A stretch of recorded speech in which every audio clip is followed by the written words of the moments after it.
भाई लो नायका भाई लो तोहर लोग खातिर कुल गीत गवाता बूढ़ो लोग खातिर निर्गुण पूर्वी गावल जाला। प्यार मत करी हल का है सही कहता नहीं ऐसे कि एक्सीडेंट प्यार पूछ के ना हो कि कौना जात से होता। हाँ हो जाए तो एक्सीडेंट हो तो कचराए लगबो आ प्यार हो या धरा गइल तो हुकाए लगबो लेके भागियो के बियाह करत अगर राजियो बिया लड़की लड़का राजी बाड़ो तब तो बाबूजी के मुड़िए तो नीचे करबो ना। ऐसे प्यार हृदय से मत करी का है दिल से कबो ना। हम इन्हें की कहत कि भीष्म पितामह बन जा बाल ब्रह्मचारी बन जा कि दिल से प्यार मत करिए। पूछो कहाँ है जहिया प्रेमी अब प्रेमिका में झगड़ा लागी प्रेमिका गद्दारी को के भाग जाई तो यह तरह के हंसी गांव के लोग बाबूजी माई भाई खास तहर जन संगतिया लंगोटिया यार होई क्लोज फ्रेंड वो हंसल से प्यारवा से रहले हैं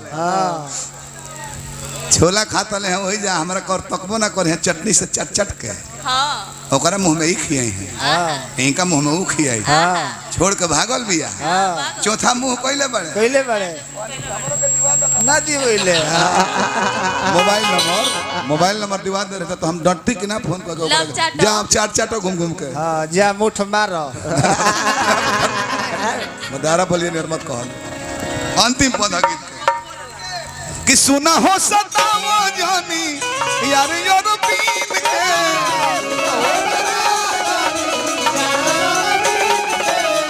सुना हो सतावा जानी यार यूरोपीन के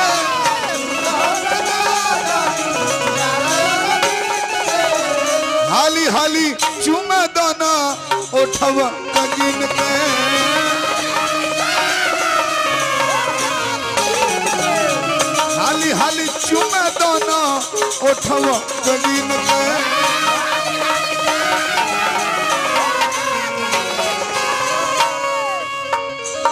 मथुरा का पेड़ा हो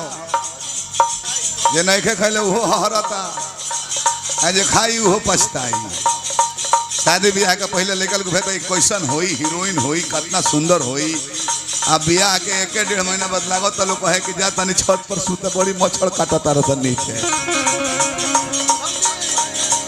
संग दिल दी है नहीं सा भल यार बिंद के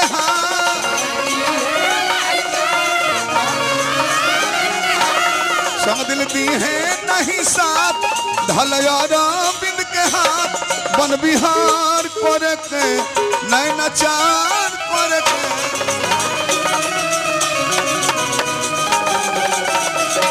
बन बिहार करे के नैनाचार करे के।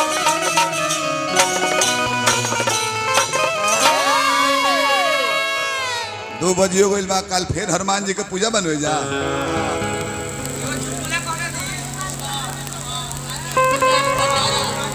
भंडारा प्रतिष्ठा हनुमान जी के पूजा बा कल भंडारा भी बा जा रस भारी संख्या में जुटब